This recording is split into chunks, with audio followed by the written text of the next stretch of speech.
jeleknya sekarang ya kan, di PAUD suruh nulis ya kan, suruh belajar baca.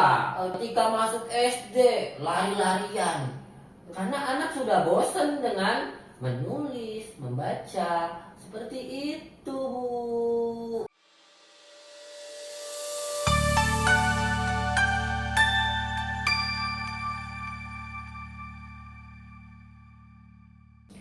Assalamualaikum warahmatullahi wabarakatuh, teman-teman semuanya. Selamat datang di Wawasan Profesi.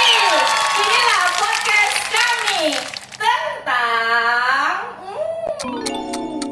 tentang Maria Montessori. Yeay! Dan ada narasumbernya di sini. Siapa lagi sih kalau bukan Pak Landung?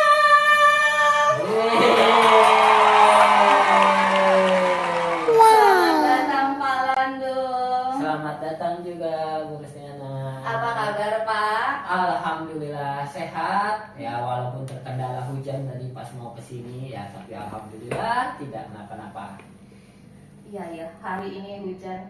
Oh iya, teman-teman, kita ini di hari Kamis dan ini hujannya lumayan deras, tapi alhamdulillah atas izin Allah kita bisa melakukan podcast ini. Iya, sehingga kita dapat melaksanakan kegiatan untuk beramal, sehingga yang nonton bisa tahu nih apa sih Montessori itu. Betul Bu Rastiana? Betul Oke. banget Pak, ya ampun. Yuk teman-teman, kita kan sudah tahu ya berbagai macam orang-orang pilihan. Kalau saya Iya. katakan sih orang-orang pilihan yang punya kemampuan dalam jasanya di dunia pendidikan. Nah, yang paling seringnya Ki Hajar Dewantara. Betul. Ya, itu udah selalu sering. Bahkan kemarin itu ada Muhammad Syafi'i Oh, yang saya baru tahu ya. Iya, ternyata tokoh pendidikan itu banyak ya Bu Iya. Rastiana ya. Tetapi ini ada tokoh pendidikan dari luar. Kita mau bahas nih Pak tentang Ibu Maria Montessori. Oh, Tahu dong, Bapak. Itu ya. Nah, saya mau tanya, beliau itu fenomenal sekali Ya. dari luar, tetapi bisa di Indonesia itu banyak sekolah-sekolah, ada sekolah-sekolah yang Ya. menganut Montessori School ya. Montessori School ya. Saya mau tahu Pak, kok bisa seperti itu secara garis besar ya? Beliau itu seperti apa sih Pak? Ya. Seluk beluk Montessori, dokter sebenarnya. Oh, saya dokter enggak. ya? Ya, karena beliau merupakan salah satu dokter ternyata. Ya, Montessori itu memang awalnya adalah dia ketika di Italia pada zaman perang, dia lahir pada zaman perang khususnya. Bapaknya merupakan seorang tentara. Jadi Montessori pada zaman itu, wanita itu nggak boleh menjadi dokter gitu. Dan Bu Montessori ini dia senang sekali dengan pelajaran matematika, dan dia mengambil kuliah teknik sipil atau IPA waktu itu. Oke. Ya. Berarti secara garis besar beliau adalah keluarga yang memang mampu ya. Ya, kalau dibilang mampu sih Ya. tidak Bu. Oh. Namanya kan pegawai negeri sipil. Oh, tapi pedulilah terhadap Ya. pendidikan ya. Hanya bapaknya pegawai negeri sipil, ibunya itu ibu rumah tangga seperti biasa. Tahu sendiri pegawai negeri sipil kayak gimana sih, ya Kita kan? tahu ya, Ya. pegawai negeri sipil di Indonesia Sama sama di di luar Bali. kita nggak tahu. Oh, oke. Iya memang. Iya, jadi beliau memang bagus ya. Kemudian saya mau tanya juga nih Pak, di sekolah itu sekolah Montessori itu dengan sekolah yang cukup mahal, dan bahkan ada di sumbernya ya, Iya. itu sekolahnya itu hanya cocoknya untuk anak-anak yang anak-anak kecil. ke atas, yang Kita kecil. di Oh. Indonesia ya, anak-anak kecil bayar mahal, kira-kira untuk kalangan menengah aja dong. Oh, iya. Gimana menurut Bapak kalau kayak Jadi gitu? gini, hanya sebagian mungkin kelihatan di luarnya tuh Montessori mahal, tapi kalau kita dalam lebih lanjut lagi, banyak sekali buku-buku tentang Montessori di Indonesia. Kita sebagai orang tua seharusnya tahu bagaimana ya pemikiran Montessori tersebut.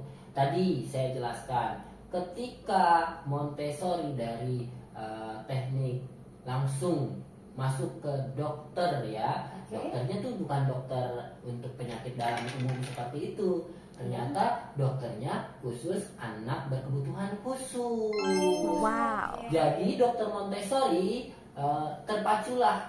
Kenapa? Karena pas zaman perperangan ya, orang buta gitu kan, kita tahu orang buta gitu ya, kita tahu orang yang anak berkelainan lah ya gitu ya, kalau kita sebutnya sekarang apa, PPBK ya, apa sih Bu sekarang berubah-ubah terus dari ABK, PDBK, pendidikan inklusi, nanti saya takut ya, salah. ya PDBK kayaknya, peserta didik berkebutuhan khusus PDBK.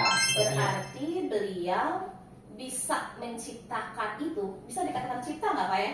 Ya, sebenarnya seperti keresahan Bu. Kayak kita tokoh-tokoh pemikiran seperti Ahmad Dahlan, ada keresahan ketika di lingkungan Masjid Kauman melihat anak-anak yang tidak bersekolah. Sama seperti Montessori, ketika dia anak berkelainan mental gitu kan. Mungkin kalau zaman dulu, ya khususnya saya karena nama saya Landung Subiantoro sudah jelas orang Jawa gitu kan. Orang yang berkelainan mental itu pasti akan dipasung. Apalagi dulu pas zaman peperangan di Itali itu hampir seperti di penjara. Nah, dokter Montessori ini merasa keresahan ketika anak-anak yang berkelainan mental tersebut dikasih makan. Yang dibutuhkan ternyata bukan sekedar makanan saja. Nah, yang dibutuhkan ternyata rasa keingintahuan anak-anak tersebut. Iya, betul. Bagaimana dia meraba roti gitu ya. Oh, ini yang dibutuhkan loh dokter Montessori. Jadi ada berpikir. rasa ya. Nah, itu dia. Oke, berarti beliau cerdas sekali ya. Iya. Bisa sampai sedetail itu ya. Ya, itu dia. Akhirnya dokter Montessori ini membuka satu sekolah anak-anak, Casa de Bambini. Nah, disitulah ternyata Montessori menemukan banyak sekali penemuan terkaitan dengan anak-anak. Wow. Oke, selanjutnya nih Pak. Tadi saya dengar penjelasan Ya. Bapak, saya jadi excited ya. Ya harus dong. Karena ternyata dari luar masuk pemikiran-pemikiran beliau dan dipakai. Kemudian tadi kan ada itu sekolah mahal ya. Ya, oke. Mahalnya itu karena apa? Yang pertama itu. Yang kedua, apakah anak setelah masuk ke sekolah dengan sistem atau pendidikan metodenya Montessori itu ada perubahan yang lebih baik atau ya sama aja mas sekolah impres gitu kan? Menurut Bapak seperti apa sih? Ya, jadi pemikiran Montessori itu sebenarnya tidak hanya untuk guru, karena memang Montessori lebih berfokus kepada anak usia dini. Ya. Nah, kita pasti punya anak dong. Iyalah. Ya, apalagi seorang guru ya, guru di sekolah pasti ada guru di rumah kayak Bu Rastiana. Anaknya juga, anak di sekolah ada, Nah. anak di rumah ada, anak di kampung. Oh, Oh. enggak ya, Pak? Jangan ya, Pak. Jangan, oke. Cukup anak di rumah dan anak di sekolah. Oke. Ya, kita pasti untuk guru selain minimal punya anak di sekolah dan anak di rumah. Pemikiran Montessori itu sebenarnya sangat berlaku untuk kita bagaimana cara mendidik anak, berperilaku anak. Karena pada dasarnya khusus balita ya, anak usia dini dong, Ya, ya betul. kan? Ya ingin mengekspresikan semuanya. Contoh, Bu Risdiana pasti punya anak dulu, sama anak umur 2 tahun atau 3 tahun. Paling sering kan, ya ketika anak menemukan hewan atau ya pasti ada misalnya namanya rumah, kan ada lalat atau ada Ada kecoa, kecoa, ya cicak, kan? ya. Ibunya udah cabut duluan tuh. Iya betul. Kakak. Ya. Oke. Itu nggak boleh Bu. Nah pasti anak itu selalu bertanya, Ibu itu hewan apa sih Bu? Terus dia ada ketakutan. Itu kecoa, jijik. Pasti anak selanjutnya nanya, jijiknya apaan sih Bu? Selalu ingin tahu tuh Bu. Oke, berarti kita anak itu tahu dari lingkungannya. Yes. Oke. Lanjut Pak, menarik Jadi, banget sih. Ya ampun, ini Pak senang saya. Jadi ketika Pak saya harus oh iya. Nah, ini merupakan salah satu tuh Bu nih. Ya, memberikan anak keleluasaan. Oke. Boleh kan minum nih Bu? Ya boleh lah. Ya, bukan ini ya, Disiapkan bukan endorse sponsor. ya. Ya. Oke, lanjut Pak. Jadi ketika anak bilang, ih kamu berisik banget. Nah, di situ berarti menumbuhkan rasa ingin tahu tuh dimatikan oleh orang tua. Mungkin khusus anak SD di kelas 1 pasti sering tuh ketanya, Bu Guru, Bu Guru, Bu Guru. Ya kan? Hari Senin pakai baju apa Bu Guru? Kamu Pak Bang nanya-nanya mulu. Ya, itu termasuk salah satu prinsip Montessori bahwa anak-anak itu kita harus memfasilitasi. Nah, salah satu prinsip Montessori itu Bu. Oke, berarti anak itu tadi saya katakan anak itu paham dengan lingkungan berdasarkan pengalaman. Ya. Kemudian berarti anak itu tidak wajib mendapatkan reward dong. Nah, Ini mampu sendiri. Ya, Gimana ya, tuh, ya, Pak? ya. Jadi sebenarnya anak itu sebenarnya rasa ingin tahunya tuh sangat besar. Ketika anak sudah menemukan rasa ingin tahunya tanpa perlu reward tuh anak pun senang. Ya. Ketika anak suka mobil-mobilan, khusus laki-laki nih, ya kan? Ketika dia main nih mobil-mobilannya tahu-taunya bisa turun tuh ketika di turunan, gitu kan? Nah, tanpa perlu kita, kakak jago bisa, enggak perlu, begitu ya. Anak udah senang dengan masing-masing apa yang dia pilih. Temukan ya. Iya. Oke. Ketika anak bayi atau anak balita, ya kan, ibunya kasih boneka, misalnya untuk yang perempuan, ibunya kasih apa, slime dan sebagainya. Ada gantungan kunci motor Bu, punya bapaknya. Yang dipilih ya pasti gantungan kunci motor. Biarkan anak memilih. Kalau udah milih, mau disibuk main apapun nggak bakal bisa tuh digubris. Oke. Jadi itu Montessori. Dia menemukan sendiri. Nah, terlebih lagi motorik halusnya harus dilatih. Ya, Makanya pada sekolah PAUD Montessori yang dilatih itu motorik seperti tadi minum. Anak, ini kan ada Bisa sekali tuh manis untuk minum. Ya, anak Jadi ada minum. maksudnya teman-teman ya. Pakai sendok nih, dilatih tuh. Ya, bener nggak masuk ke mulut? Pakai sendok tumpah enggak? Ya itu yang dilatih. Ketika anak sudah bisa melatih motorik halus, tidak langsung ujuk-ujuk pensil Bu. Kita sudah siap pendidikan saat ini, makanya Pak Menteri kan, ya MPLS masuk kelas 1 tidak diwajibkan membaca, karena yang harus dilatih itu motorik halus. Ketika motorik halus sudah bisa, motorik kasar dan halus seimbang, ketika untuk melatih menulis, anak sudah bisa. Jeleknya sekarang ya kan di PAUD suruh nulis, ya kan, suruh belajar baca. Ketika masuk SD lari-larian karena anak sudah bosan dengan menulis, membaca, seperti itu Bu. Berarti banyak sedikit lah sekolah-sekolah impres menganut itu ya, tapi nggak full ya. Begitu ya. Mudah-mudahan lebih baik untuk pendidikan Indonesia lebih maju. Kayaknya kalau itu harus butuh biaya ya. Nah, kita kembali lagi nih Pak. Montessori itu menggunakan alat peraga media pembelajarannya yang nyata, ya kan, Ya. untuk anak. Nah, itu kan butuh berbagai ya, ada alat, ada ini Ya, dong, oke, ya. iya. Dan anak itu pasti senang karena ada yang dianggap itu adalah permainan, tetapi langsung menggali kemampuan dia untuk berpikir. Oh, Nah, iya benar seperti Nah, itu. alat-alat peraga, alat-alat pembelajaran yang bisa membantu seperti apa aja nih Pak untuk memancing kemampuan anak untuk kelancaran dia bukan ya? Memancing dia untuk berpikir lah ya. Berpikir ya, untuk berkembang. Seperti apa tuh Pak?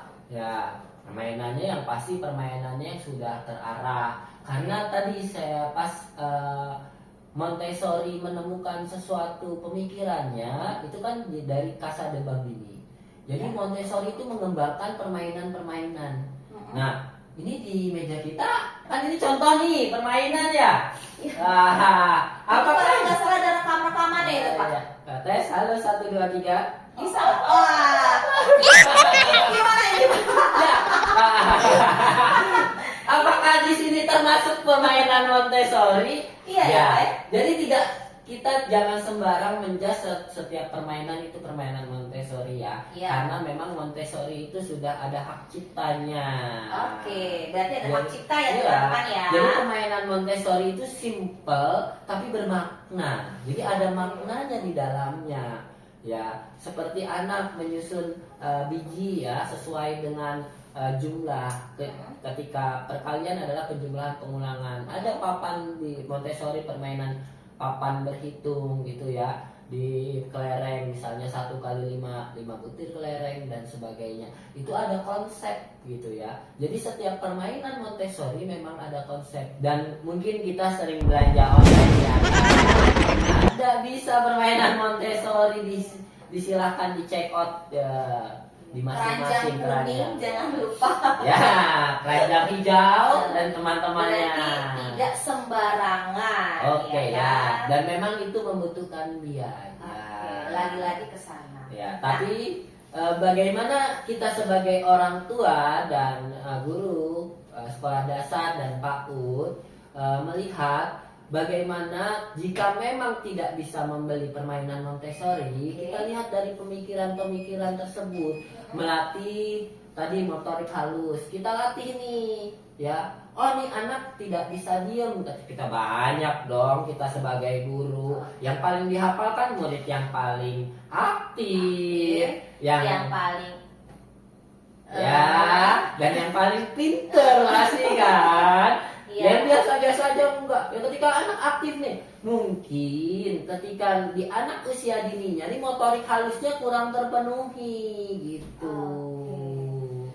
Nah, berarti pada saat anak itu motorik halusnya tidak terpenuhi, apakah seorang guru harus mengadopsi sedikit kan? Kalau full nggak bisa dong kita menjiplak, ya kan? Sedikit mengadopsi metode Dokter Montessori, Dokter pemikiran. Montessori. Ya, kita sebagai guru ya kalau memang mau full ya pasti sekolah Montessori kan. Tapi kita sebagai guru pasti ingin mengasih fasilitas yang lebih. Pada dasarnya Dokter Montessori kan ingin mengembalikan anak sefitrahnya. Bagaimana anak itu punya potensi-potensi. Nah, bagaimana sih caranya trik lah agar kita sebagai guru nih memfasilitasi gitu kan. Ya contoh tadi anak yang aktif tadi diberikanlah ruang.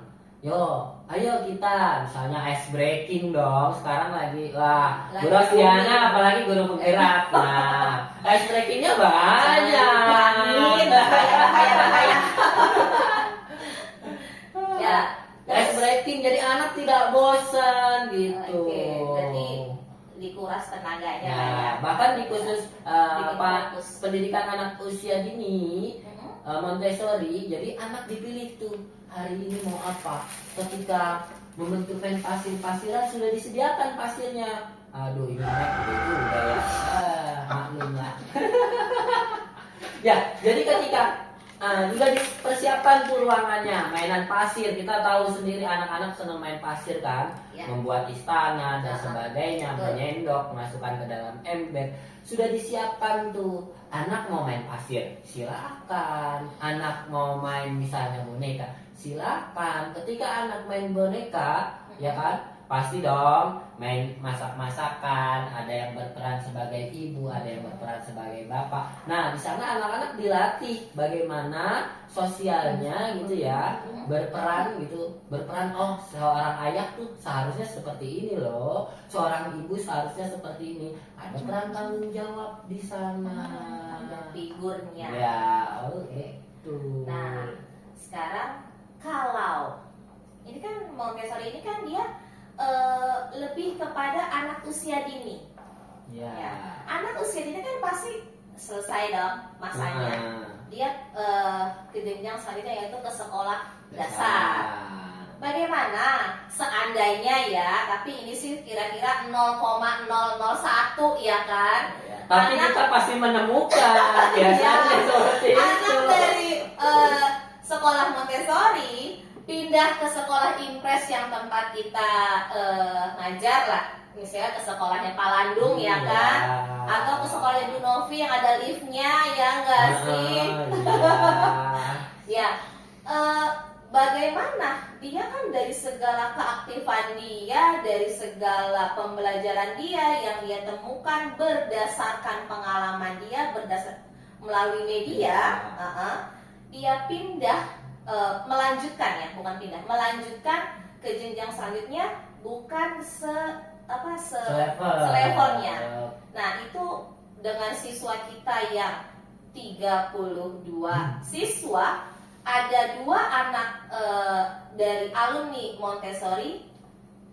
Kira-kira penanganan apa? Karena kan kita udah tahu ya, udah tahu seaktif apa dan bukan cerdas, tapi kreatif. Oke. Bagaimana ya, Pak? Jadi ketika anak Montessori dilatih tadi sesuai itu, maka siswa Montessori itu pada sebenarnya ya dilatih tanggung jawab. Jadi ketika anak sudah bermain pasir, dia itu dilatih tuh untuk membersihkannya. Makanya di sekolah-sekolah Montessori itu tempat sapunya harus ditempatkan sesuai, nggak bisa dipindah-pindah. Makanya kita nih sebenarnya di sekolah Impres atau sekolah negeri dan sekolah normal lainnya gitu ya, ketika jangkauan sapu, saya nggak enak dengan sekolah normal, sekolah umum Pak. Ya, sekolah umum, oke. Sekolah umum takutnya saya. Ya, sekolah umum pada lainnya kita harus menyusun kelas itu sesuai dengan tinggi badan anak ya Bu, gitu kan. Nah, itu sebenarnya kita sebagai guru, contoh, kenapa anak enggan piket?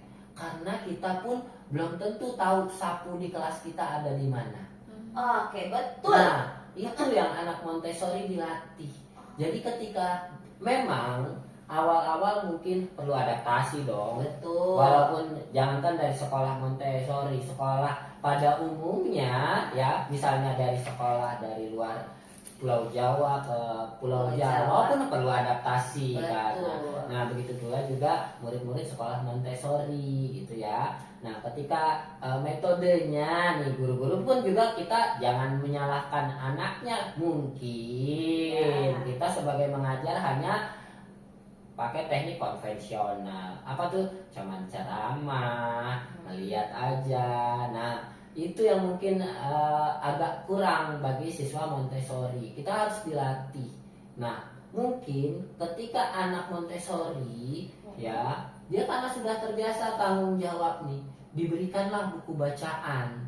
Gitu. Karena dia aktif nih. Anaknya suka apa nih? Oh, kebetulan suka buku bacaan. Kasih buku bacaan. Anaknya suka bergerak aktif olahraga. Nah, kita kasih eskul yang sesuai dengan anaknya. Karate. Iya, gitu. Nah, berarti tadi Bapak katakan bisa diterima lah di sekolah pada umumnya ya, di sekolah yang kita ngajar seperti biasa. Nah, pertanyaan saya selanjutnya adalah, karena itu menarik sekali tentang ini nih. Pertanyaan saya selanjutnya, kita kan sekarang kurikulum merdeka. Kalau saya pikir-pikir ya, kurikulum merdeka itu kan kita mengajar menyenangkan anak. Kita kemas dengan cara yang menyenangkan. Dengan kemampuan anak yang berbeda-beda kita kelompokkan, begitu nggak sih Pak? Pemberian diferensiasi ya. Kemudian anak yang anak menjadi student center ya, itu benar nggak ya? Yes. Benar Nah, ya? Pak Wakakur benar ya? Ibu tahu tidak? Heeh. Ternyata Ki Hajar Dewantara itu mengambil inspirasi dari Dr. Montessori. Oke. Dan Montessori pernah loh ke Indonesia Oh. pada Saya baru tahu. 1950. Pada 1950, Bu Dr. Montessori datang ke Indonesia dan melihat taman siswa Oh. yang diciptakan oleh Ki Hajar Dewantara. Nah, jadi hampir sama tuh bahwa siswa sebagai fitrahnya. Jadi berpusat kepada anak, kita sebagai guru hanya fasilitator ya Bu Ya, ya. betul. Nah, itu merupakan salah satu. Jadi hampir sepemikiran. Karena memang Ki Hajar Dewantara, ya kurikulum Merdeka tak lepas lah dari Pak Ki Hajar Dewantara mengembalikan benar-benar belajar merdeka. Ya, itu hampir sama. Ya makanya saya pikir-pikir ya, Montessori dengan kurikulum Merdeka yang saat ini itu sama persis tidak ya, karena kan dia harus medianya banyak dan itu ada standarnya. Kalau di kurikulum Merdeka kan memang anak itu diajarkan bagaimana dengan kemampuan mereka, dengan cara mereka berproses mereka, dengan produk yang berbeda-beda. Nah, Iya. itu juga mungkin ketika kurikulum Merdeka apa sih yang beda? Ya kan? Beda. Pasti proyek P5-nya kan. Betul. Nah, proyek P5 itu kan bermasalah didasari oleh masalah yang terjadi di lingkungan. Iya. Ya nggak mungkin dong, misalnya sekolah kita di pinggiran pantai, itu kan, ya apa masalahnya nih? Gak mungkin bagaimana masalah polusi, ya enggak, karena masalah polusi itu di lingkungan perkotaan. Oh, melihat misalnya bagaimana cara mengolah limbah kelapa, misalnya Ya. ketika di pantai banyak pohon kelapa, beda dengan di Jakarta produksi limbah misalnya kelapa, bagaimana cara membuat sapu lidi, bagaimana cara mengolah kopra, tidak ada di Jakarta gitu kan. Di Jakarta mungkin proyek P5-nya bagaimana mengolah sampah Ya. plastik begitu Biasanya kan itu ya. sampah plastik dibuat baju. Nah, itu sampah dia. plastik dibuat tas, kayak gitu-gitu sih. Ya. Tapi kan ketika di lingkungan nelayan itu tidak. Ya, beda ya. Ya beda karena lingkungannya. Ya di situ tadi Montessori belajar dari lingkungan. Berarti kita di kurikulum Merdeka ini bersyukur ya. Iya. Bisa mengambil sedikit dari jangan pesimis ya. Karena kan memang kita harus belajar sesuai dengan perkembangan zaman gitu. Betul. Ya pasti kurikulum pasti akan berubah, nggak mungkin stagnan di situ saja gitu. Nah, berarti saya nanya nih dengan Pak Landung. Menurut Pak Landung, seandainya anak Pak Landung masuk ke sekolah Montessori, Nah, Pak, tanggapan Pak Landung menghadapi anak yang kepo, karena kan di sekolah dia kepo. benar. Pak Landung dihadapi dengan anak yang pasti aktif dan pasti ingin tahu. Pak Landung sebagai orang tua, siap enggak?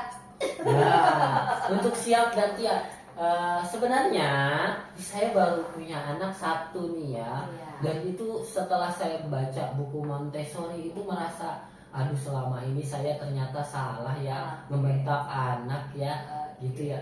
Ya, ini sebenarnya buku Montessori itu buat orang tua dan calon orang tua gitu. Bagaimana kita nanti agar membimbing anak ya, pola asuh anak tuh ya itu memang kodratnya anak seperti itu gitu. Ketika nanti ingin tahu ya.